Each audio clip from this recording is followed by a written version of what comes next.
Nicole is a full-time practicing accountant. So she is a working professional who has a very dear passion for photography.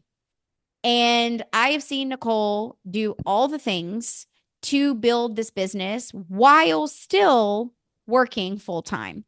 And the reason why I wanted to interview her is because I think there are a lot of people who are in this position. I went from, a track to be an architect. I was in school, I was in grad school, knowing that I wanted to pursue photography. And I see that in Nicole and a lot of the people that I'm working with through the society or the full time wedding photography course. And so that's why I'm so thankful Nicole wanted to chat with me today. So thank you, Nicole, for being here. Absolutely. I'm excited to be here. Yay. Okay. And I know I'm pulling you out of your introverted, extroverted shell. Excuse me. Y'all have to excuse me. I have a cough right now. So I apologize in advance. But Nicole, I want you to tell us a little bit about yourself, where you're from, how long have you been doing photography, and kind of what does your life look like right now today? Yeah, so I am based in the Baltimore region. So I serve Baltimore, Maryland, the DC area, and then some of like southern Pennsylvania as well. I also should apologize just in case you hear any like dog toys squeaking or dogs barking. They We always love seem all the to dogs. We love they all the always dogs. just seem to come alive when I get on a phone call. So I'll apologize now. They're Um, jealous. But so yeah, I started my photography business about 3 years ago and kind of had an interesting journey to get to the point of actually even doing weddings. So I don't know if you want me to talk about that now or we can come back to that. But I have been, like Kat said, working as an accountant and growing this business. So it's been quite the experience of balancing seemingly two full-time jobs is what it feels like a lot of times. I mean, essentially it is. So Yeah. yeah, talk a little bit about that. Like, when did you officially graduate? How long have you been working as an accountant? So I graduated college in 2015. So I've been working, I guess it'll be 10 years next summer. Been working as an accountant. And then in 2021, I started my photography business. And I'd always felt like I wanted to do something creative and was always looking for creative outlets. And then just had this kind of weird aha moment of like, why don't I pick up my camera again? And didn't really have a plan in place. Don't suggest that for other people. Maybe have a little bit of a business plan going in. But I mean, it's worked out so far and things have been Yeah. growing every year. So I'm just excited to keep continuing to grow. Yeah. Yeah. Okay, so the point at which you picked up the camera was how many years ago? Initially, Initially. um, gosh, I was in high school when I Well, got my let's first. say this. Yeah, like I guess when you picked up the camera again with an interest in like, okay, I'm looking to reinvigorate this passion because you said that you graduated about 10 years ago, so you've been Mhm. working. Like, at what point did you start thinking, okay, hmm, this photography thing might be of interest to me? Or like, what was that like and when? Yeah, July of 2021 was kind of like, oh, I'm gonna pick up my camera and then just was kind of like, I guess we'll make a business out of it. And I got back into it because at the time I was going to the gym a lot and I was powerlifting and supporting friends at their powerlifting meets.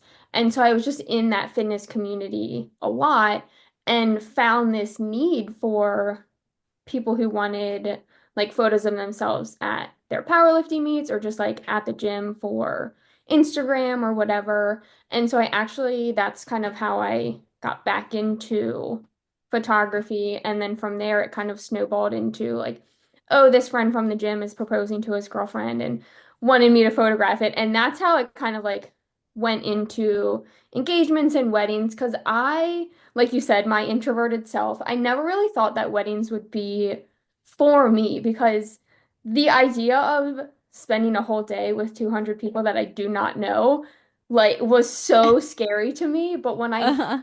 photographed my first wedding as a second shooter, I just remember just feeling like at home essentially. And all this like awkwardness, like of course I still feel like weird sometimes, but I just felt like it was where I was supposed to be. And I know like people want to hear more like reasoning behind it, but that's all I can tell you. It's just it felt like what I'm supposed to do. Yeah, that's a cool feeling. And I think that maybe you don't always know that that feeling can be out there unless you try. You Hmm. may have thought, like, oh, this is interesting or I'm having fun, but it's really until you start to pursue something and like go down the path that you get that validation in terms of how you feel. So that's really cool because you could go down the path and alternatively feel like it's not for you. Like maybe you're concerns about being an introvert could have come to real life. Hmm. I've had second photographers start shooting with me. This is like for true. And decide, you know what? I don't think weddings are for me. And that photographer that comes to mind, for example, that did work with me for a little while, she's now doing architectural photography and she feels like at home in that Hmm. space. And so sometimes you're right. Like you could try it and it maybe could not work, but there are a lot of different types of photography. There's not just weddings. That's what you and I have connected over, but also per our conversation inside of the society just a couple of days ago, which I know, unless you guys are members of, you won't hear, but essentially, Nicole and I were talking about the fact that like we each have, we love weddings, but like you enjoy branding. I do a bit of architecture and some families. And so there's always the ability to like pivot into another aspect Hmm. of photography if you love to take pictures. But that is really cool that you had that feeling. And I still remember when you shot your first like lead wedding.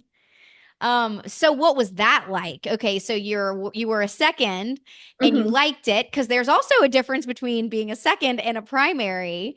Did you still have that same feeling or what was that like for you? I remember it so vividly. It was June of 2023, so about a year and a half ago now. And I remember feeling this like adrenaline rush the whole day.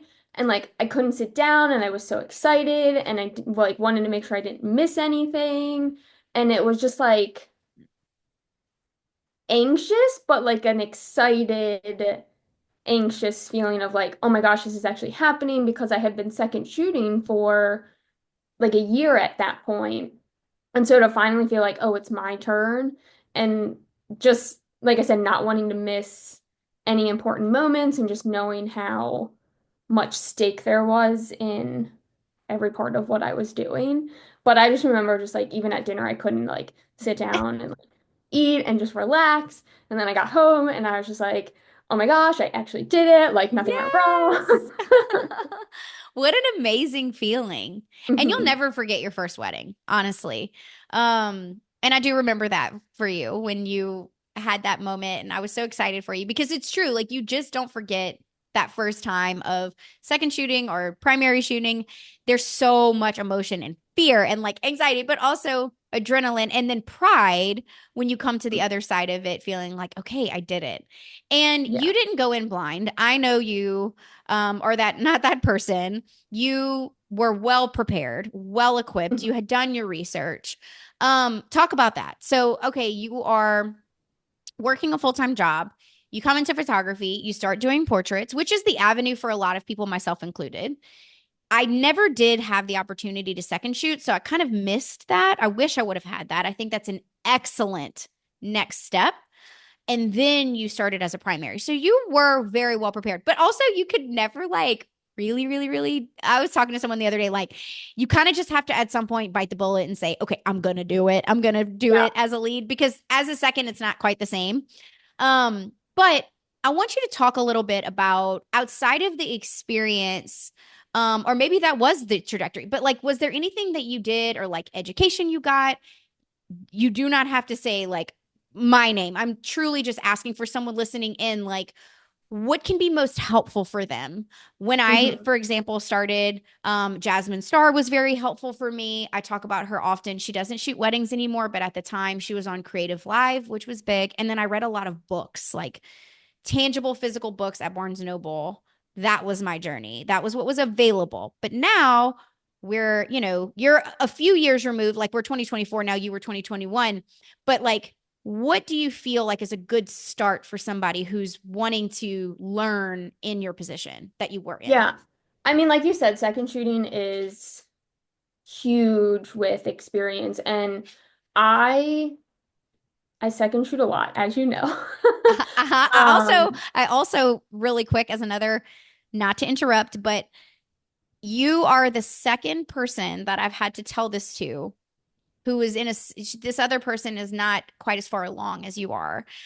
She hadn't quite done her first primary job yet, but I think at some point people can also get stuck in a rut of like only second shooting, yeah.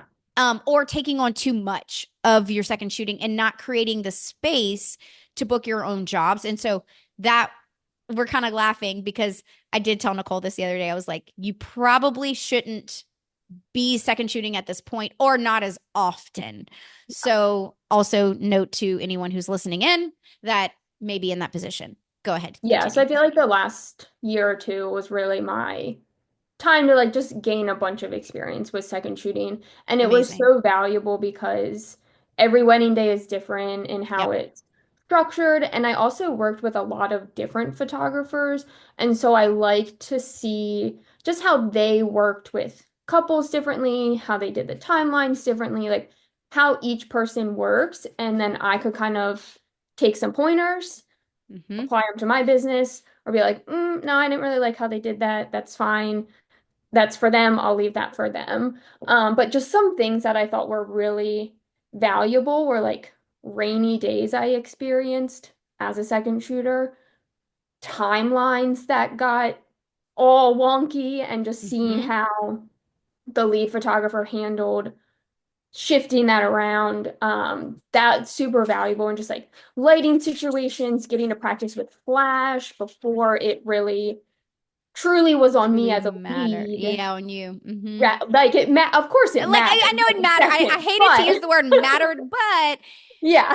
like honestly, whenever we hire a third photographer, because by the time someone seconds for us, like they've been shooting for us for a while, but I actually do tell them that sometimes I'm like, not to say your photos don't matter because they do, but I also think that there's a certain level of responsibility for a second Mhm. versus a first.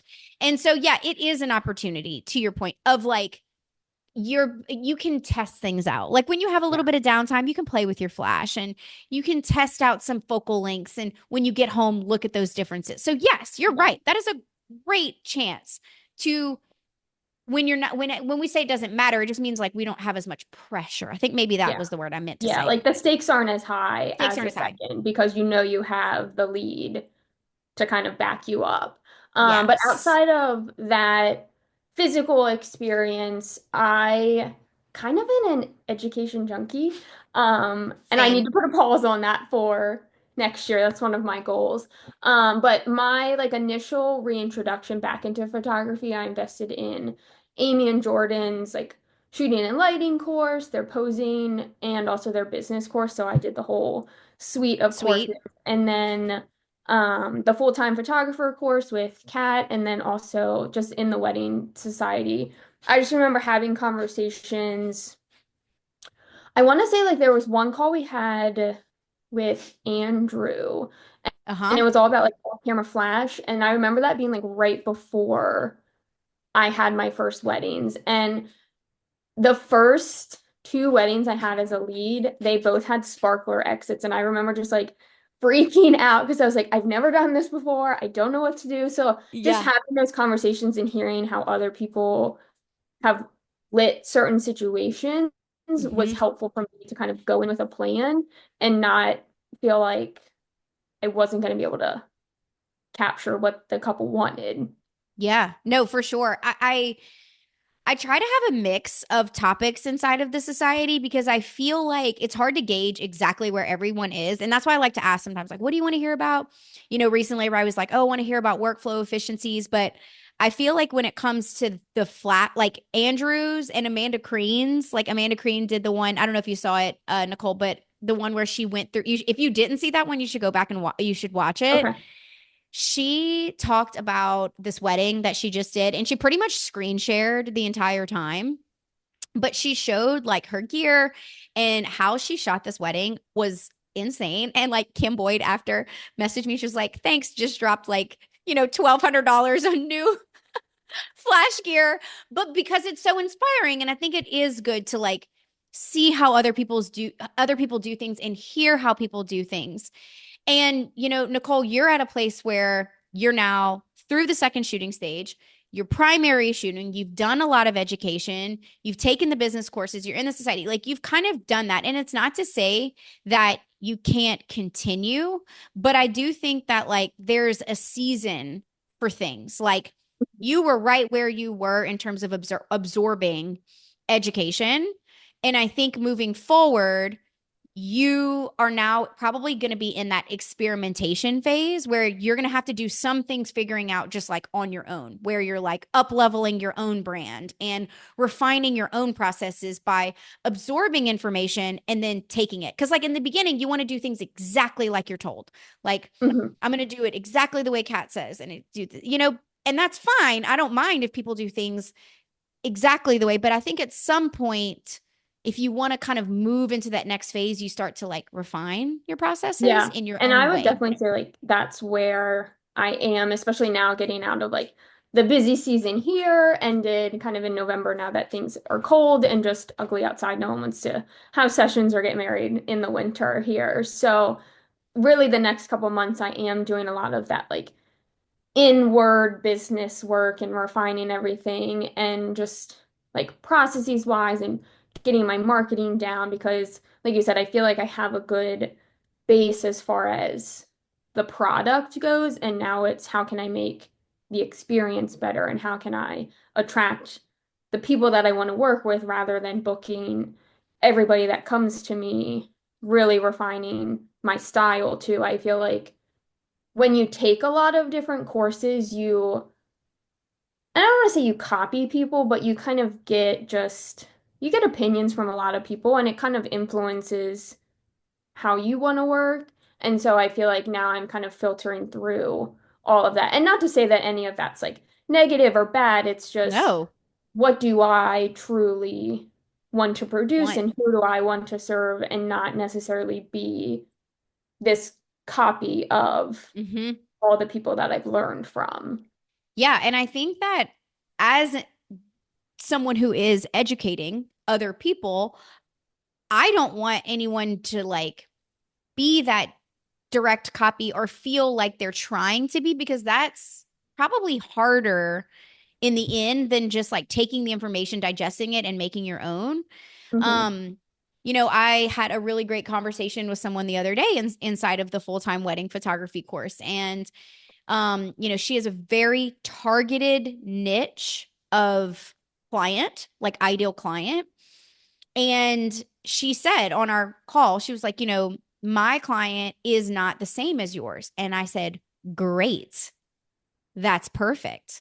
You know who you're going to want to serve and what your purpose is. Like she had a very Hmm. specific purpose, how she wanted to serve this group of people. And I'm like, that is your goal. So now you have to figure out, how do I reach these people?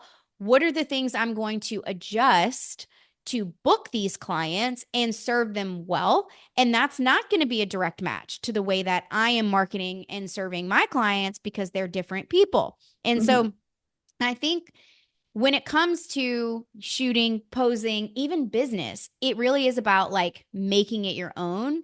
And as cliche as that sounds, it is so true. But I think you almost have to like go through the, let me soak it all in, let me be a sponge, and then let me squeeze it out, Hmm. so that I have just the right amount of soap and water to clean the dish. It's like you're so full in the beginning and you're like, oh my gosh, so much information. But I do see that about you, Nicole. Like I feel it's been really neat for me because you are somebody that I've seen truly from the beginning. Like Hmm. when I met you, I mean, you hadn't even shot your first wedding yet. And, Hmm. you were learning. And I love that. Like I love seeing the growth. And I've even seen, you know, with you, like sometimes you feel really great. And then sometimes you feel like, oh my gosh. And then sometimes you feel really great. And sometimes you feel really good. And it's like, that is all truly normal. And I'm so thankful that like you and I have been able to connect, and hopefully this message will spread to someone else, maybe in your position, and they can feel like, oh, that's normal. Yes. Those feelings of highs and lows, and am I doing good? Oh my gosh, I'm terrible. I'll never, like that's what we signed up for. And that, that's kind of all part of the process. So, okay, right now, what is life looking like, business looking like? We're still working the job and you're still shooting. So, what is life like right now, today? Maybe we'll do a follow up in a year, but right now, today, what does it look like? How is your schedule unfolding, with your current place in business? Um, Now, well, today it feels a lot better than like 2 months ago in the thick of busy season. Yeah. Because it with my other job with accounting, I don't do public accounting, like I don't do taxes anymore because that would just be even more crazy. So I just work for one company doing their accounting, but we have our busy times at the end of each quarter. So January, April, July, and October. And for me in Maryland, our busy wedding season time is like April to June and then September through November. So it's interesting that two of those seasons kind of overlap. So it takes a little bit more effort and discipline on my part to block out certain weeks when I know that I'll be Mhm. busy with my other job to just not overwork myself and just make sure I'm doing what I need to in my other job and still showing up for my clients when I Mhm. can. So just juggling that is, I don't know, difficult sometimes. Yeah. Um, but I'm thankful that I do work from home. And so, like, a commute is kind of out of the question as far as like time and everything. And there is some flexibility with that other job and with my business, which is just amazing that I do have that because I know a lot of people don't necessarily have that when they're juggling both. Um, yeah, I'm trying to think like, Which doesn't make that impossible, by the way. So, like, no, if you are no. that person who is working a very regimented schedule and maybe you have children or some other challenges, like, it's not to say that it's impossible because you just have to know your own. Going back to what we said before, it's like it's taking the information and applying it to you. Like you may be in a situation where you're working a very strict schedule, but you have your weekends. Or maybe you do have children, but you don't work a job. Or maybe you have both and you have to take this at a much slower pace. And so it's really about knowing where you are as a person and where you want to go, and also giving yourself grace. Hmm. If you're in a job or in school like I was, you have to remind yourself sometimes, like I kept having to remind myself, it's about the long game. And I want to really drive home that message because so much of life is like rush, rush, rush. Why am I not there yet? Why am I not meeting my goals yet? Comparison, comparison. This person's doing better. This person's doing more. Oh, I'm stuck in this XYZ. But if this is where you want to go, then like, what's the rush? You know, when I was starting my business, the rush for me was finances. Maybe the rush for someone else might be that I'm not happy in my job. And I wasn't happy at that time in architecture either. I wanted to do photography. I don't hate architecture, but I like loved, I had that at home feeling that Nicole had. And so I think it's that right mix of like figuring out where you are, where you want to go, and then creating a realistic timeline about where it's going to go and how long it's going to take you. Hmm. Even in the education space, like there's so much marketing about like, oh, you can do this right now. Like you can snap your fingers and if you take this course, you're going to instantly be successful. And it's like, no, no. You can lay the foundation, but it will take time. And I think that is, even for me as an educator, one of the hardest things to like communicate is like, this isn't going to fix your problems today.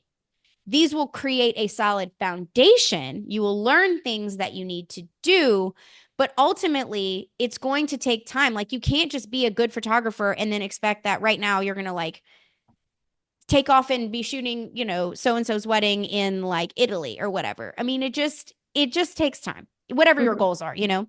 So, Nicole, would you say that's accurate? Does it take time? How? Yeah, and it's funny you kind of just described my brain of like, why isn't this happening yet? Like, Yeah, why is this going so slow? Because I do have those thoughts, but then I also have to remind myself like I'm on a different pace than someone who can dedicate their whole week yeah. to their business.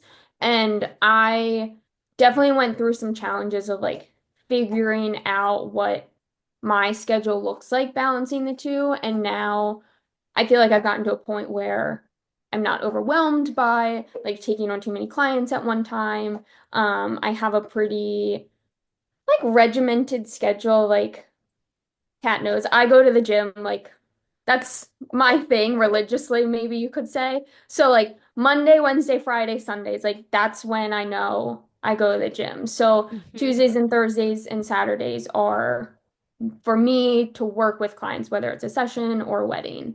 And Sundays are my day of not working, even though Hmm. I sometimes still work from my laptop, but I don't do any like That's client. okay. You can like do that and watch a movie. All right, I'll take it. Yeah, but no sessions or anything because that was kind Good. of a lot at that time. But Yes. yeah, I think it's just you have to figure out what you can handle and Hmm. whether it's dedicating 8 hours a day to your business or you can only dedicate two. But in those two, you could be more productive than someone who is working on their business for 8 hours. I think it just Right.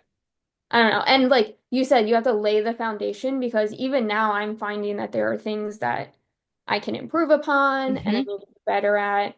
And I now looking back, I'm like, oh, if I was full time, like that would just not be good to have that, whatever it is in my business. And Right. so if I was full time and like it just wouldn't be successful. Yeah. So I think you have to kind of go through some of these growing pains Hmm. and like you said, lay that foundation properly Right. so that you're not burning out in 2 years, like unfortunately a lot of photographers do. Yeah. I mean, I think that like one really amazing position that you're in if someone's like working while trying to build another business is that your current job can fund your life and give you time.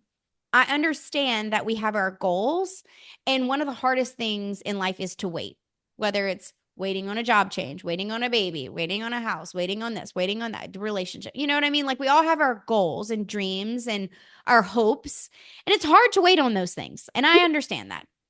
But at the same time, you have this really unique scenario where you have a job that's like providing some stability and funding while you slowly build that business. And then you can wait until the right time to either like scale back on that job and scale forward, with photography, or maybe make an entire jump, which we can talk about that too. But I think that's a really great position to be in. Now, if you were 100% in photography, like you said, if you weren't working another job, for example, yes, you would have more time, but you would also have a greater faster pace because you don't have something else funding your life at that time. So it's like, Hmm. yes, you have more time, but you also have a greater sense of urgency. And so you almost have to like analyze these things to figure out like, okay, am I rushing for a reason?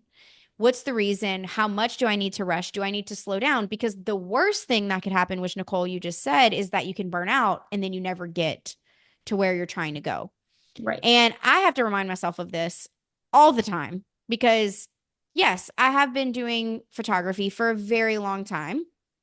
But I have other goals, like even with my education, like that has been a slow journey for me because I'm a photographer full time. So, it's the same thing. Like I would love to Hmm. do podcasts all day long and, create content and chat with my girls and guys in the society. And like, there's just a lot of ideas and visions and hopes. But at the same time, I'm doing photography full time. So it's very similar in that way. And I think sometimes we have to remind ourselves, like, what can we realistically do so that we don't burn out and then just throw in the towel? Hmm. Um, right now, today, you are working your business. working your job and running your business with photography, do you foresee, not to put you on the spot, but do you foresee a time when you would want to go full time? Or do you think you'd rather like just keep photography on the side, and why? And it's okay if it changes, by the way. You could change your mind, like no Hmm. pressure. Um, but people might ask that question, like, well, why would she leave the situation that she's in? Hmm. So talk a little bit about that kind of mindset. Yeah, my goal is to take my business full time. Whether that's next year or maybe early 2026. I think that's kind of the time frame. Probably like late 2025, but then we kind of get into that weird like, oh, well, I could just stick it out through the slow season into 2026. So that's kind of where my mindset is with that. But something could change and it'd be sooner. Yeah. Who knows? Um, and yeah, I've had conversations actually with some people who are in a similar like income boat as I am as far as like how much we make. And it is kind of like I am fortunate, but at the same time, then I have to rely on my business to bring in that much more revenue in order to cover my Sustain whole your lifestyle. salary. Yeah. And so, yes, people would be like, well, why would you give that up? But I think there are things that I'm held back from doing in my business because I'm tied to being behind a computer at my 9 to 5 Hmm. every day. Um, but yeah, there's positives to it, there's negatives to it. So I think just in the long run, I'll be happier being an entrepreneur and just pursuing that full time, which Hmm. is also scary because I've been now almost 10 years of a salaried, reliable Right. job. So then making that switch is very scary. Yes, I can imagine. A blessing in disguise for me was that I never actually experienced that feeling. So I never had to like leave any sense of security. I never had it or stability. Like my entire life has been entrepreneurship, which is not stable, not consistent. It is all over the map, but it is invigorating, autonomous. You feel lit up every day. And thankfully, due to long years of hard work and amazing clients, we are able to do a lot financially now. We've purchased several, like we purchased our first home, then we sold that, got a better home, we renovated, now we're building a home. So like, and my husband now works with me, and like that's been amazing to just see so much personal growth and business growth, and you know, ultimately realize that um when I was thinking, could I actually make a living doing this, that I have. Because in school, my dad was like, Kat, he's a numbers guy, right? He's like, you just studied architecture for 6 years. Like, can you make a living doing this? And I'm like, I don't know. Honestly, I was like, I don't know. And he's like, okay, you have a 6.5 year degree. You can make a living using, you sure? And so that's a hard feeling to be like, I don't know. But I think for me, I wanted to try. And thankfully it did work out. But I feel like, that position that you're in of like having comfort and security and leaving it has to be scary. Like I empathize because I didn't experience that, but I imagine that is like hard, especially when you're relying on that lifestyle or mortgage or whatever, I don't know your financial situation, but like you have bills some way or Right. shape or form. You have a gym membership at least. We know that. I'm kidding, but truly, it's like you're making a certain amount of money, you want to match it. And I think that's a very practical and responsible mindset to be in. And it sounds like you just are pursuing it because you want that level of entrepreneurship and happiness, which I Mhm. truly like appreciate. Um, if you have any advice for someone listening in who might be in that same position that you are, um, And when I say the position that you are, like, you have achieved success, you have started to build that business, and you are getting close. I think like you're now much closer, right, to where you want to go. And like you're booking weddings, you're building the business, you're refining your brand, you've gotten your education. Like you're doing great. You're doing all the things. And I do think in the time frame where you feel like, okay, this is it, you're going to be able to make that transition. And so that's really why I wanted to speak with you specifically because your trajectory is there.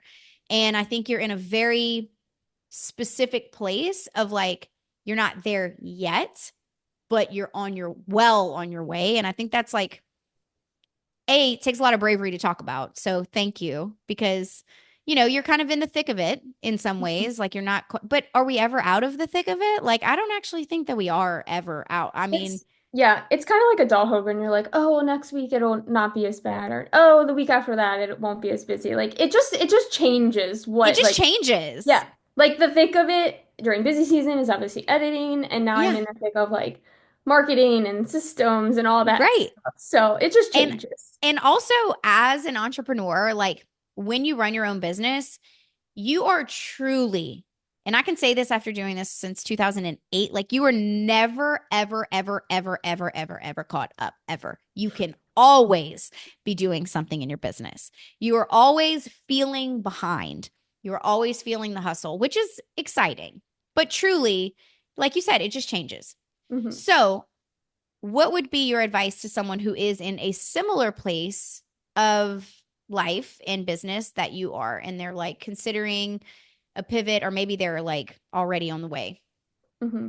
I think the biggest thing, and this is going to be like a very general thing, and I can dive into it more, it's just like lay the groundwork for everything. So not just in your business, but also in your personal life, in your finances. Like make sure you have a cushion and don't just quit your job and be like, oh, the money's going to be there. Make sure you have a plan and like an emergency fund. Here's the accountant coming out of me, but like have backup money for the times when things are slow or like Yes. wedding or it's so seasonal. So when you have a down month, make sure you know that you can be able to pay yourself, especially, I mean, anytime really in your business, but especially when you're kind of newer and you're maybe not as established. And then as far as like, well, also like personally, just knowing like a schedule and a routine, like if that's your personality, like I like having a schedule and a routine. And so I feel like figuring that out now has very much helped me not burn out. As Kat said, I work a lot, but I never really feel like I'm burnt out because I have routines in place that help like refuel myself, like going to the gym. And it might Mm-hmm. not be that I take a whole day off work, but I can spend 2 hours at the gym or like playing with my dogs outside, and that kind of like replenishes me. Yeah. But as far as like business goes, just having all the like back end systems up and running, and like I went through a big rebrand over the summer, and so it was great to have all of that just in place and knowing like going forward I'm really talking to my ideal client and not just like booking anybody. And so I'm Mm-hmm. really kind of on my way, I guess, with who those people are and just figuring that Right. out and like doing the hard work of what's my goal? Who do I want to work with? What does that look like? Both like visually, as in what does their wedding look like? Who are they Mm-hmm. as people? How do I talk to them? Having systems in place around marketing and not just posting willy-nilly on social media because you feel like you have to, but it being intentional. And the same thing with, and I'm going through this right now, like blogging or Pinterest or Mm-hmm. YouTube or whatever other like marketing avenues you choose, having like blocks of time every single week or every other week where you know that you're going to dedicate time to that. I think it's super important so that even when things get busy, you know that you can still Mm-hmm. do the marketing and your business can keep growing and not hit Yes. this plateau. Yes. So it's like behind the scenes and front facing. And Hmm. I think that's really nice too, because sometimes people say, well, I don't have, like, oh, my business is doing really well, but I don't have enough inquiries. And I think oftentimes, like, we are so busy like doing the back end that we forget about, well, how are we marketing? Like, how are we showing up online? What are we presenting? What it's like front facing. So kind Hmm. of both ends of that. And yeah, like laying the foundation. That's so smart because you're right. It is very seasonal and you're obviously laying a strong business foundation, but also the financial where if you get into a situation, nothing is as stressful in my opinion as like a financial stress. Very few things in life. I mean, health, yes, but like financial stress is very real. And you don't want to be in that position where you like left your security, but you didn't have that cushion because there are going to be times when things happen, Hmm. even things outside of you, like the pandemic in 2020 was like absolutely insane for our business. We refunded a lot of money. We had a lot of reschedules and cancellations, and it was completely out of our control. Like nothing we could have done about that. And so having that cushion helped me feel like, okay, I can get through this. It'll be fine. Hmm. So yeah, that's really, really, really good advice. Um, okay, really quick, I wanted to chat. So Nicole is part of the Wedding Photography Society, which she's going strong. She's one of our like founding members. And she's very active, which I'm so thankful for. She's probably more consistent than I am at times. I'm a batch responder, whereas we talked about this the other day. Nicole's really consistent. Um, but when did you join? What has your experience been like so far? And like a little bit about what it is for somebody who doesn't know. Hmm. I joined, oh my gosh, I don't even remember. When did you, like, whenever Like, you launched it, I was one yeah, of like it was two first. years ago. Okay, yeah, so 2 years ago, Uh-huh. it feels like that's just flown by. I know. It really has. It's been kind of insane. Yeah, but it's been, I don't know. I really enjoy being part of it because we've got the Facebook group where you can just ask questions or just interact with other people. And I think just having other people to bounce ideas off Yeah. of is great. Like, yeah, you could have like I could talk to my boyfriend about business things, but he doesn't know. He's just like, oh, do whatever, Nicole. And I'm just like, okay, that was not whatsoever. So to get Yeah. other people who are in the industry to hear their perspective, and honestly, for me, sometimes it's nice to get the perspective of people like outside of my market and not Yes. necessarily other people in the DC, Maryland market. And just to have those connections too is fantastic. And it's so many people at different levels in their Mm-hmm. careers as well. So hearing and getting feedback from people like Kat or other people who have been in business for Mm-hmm. 10 plus years is so beneficial for someone like me who is growing and still like pretty new in business. And the calls that we have, whether it's a more interactive call between all the members or one where you have a guest. I don't know. I have been very impressed with some of the guests that we've had on. Like, I think my favorite one, I mean, I've gotten benefit from a lot of them, but probably my favorite was Daniel Kim and just hearing Yeah. him, because I think that might have been like the first time I was introduced to his work, and I just love it. And I love Mm-hmm. his personality, and I Mm-hmm. think that this shows in knowing his personality, I can see how it shows and like comes through in his work, and just like Mm-hmm. getting to hear his perspective of how he works with clients and it Right. being a little bit different than like an Amy Other and Jordan people. is like Yeah. what you might hear from a lot of people. So just I don't know. I really enjoyed hearing his perspective and how he works with his clients. Yeah. You know what other one I think you might enjoy if you enjoy Daniel's is Sophie Berard. Oh, Um, yes. did you Yes. listen to hers? Hmm. Ugh, she's so inspiring. She was another that I really enjoyed. I mean, I enjoy all of them for different Yes. reasons, and I never really 100% know. Like, I'll go in with a topic, but it's hard to really know where the conversation is going to end Hmm. up. But I found her voice as an artist like really came through in the same way that Daniels did. And there are some people that are just that way. Like, but some photographers, like Ben Finch, like he was very business oriented, like some people were very business, some people very inspiring. And I think the variety has been fun for me, and Mm. hopefully fun for, everybody listening. But yeah, I'm just so thankful that like you are a part of the community, Nicole. I think you're a huge asset. You're a great community member. You're so communal. And that's really for me one of the goals that I had was like I want this to be encouraging and inclusive, a space that feels safe, that you could ask questions and opinions. Like I even go like yesterday, I don't know if you saw it, but I was like I shot this wedding and I changed my aperture for the cake photo where like I did one, okay, did you see it? One at like Mhm. 1.2 and one at I think at f like 5.6 or something. And I couldn't decide because like the cake was in front of the skyline, and I feel like the skyline was a big part of their story. Because they work, I didn't say this, but they're riverboat captains on the Mississippi.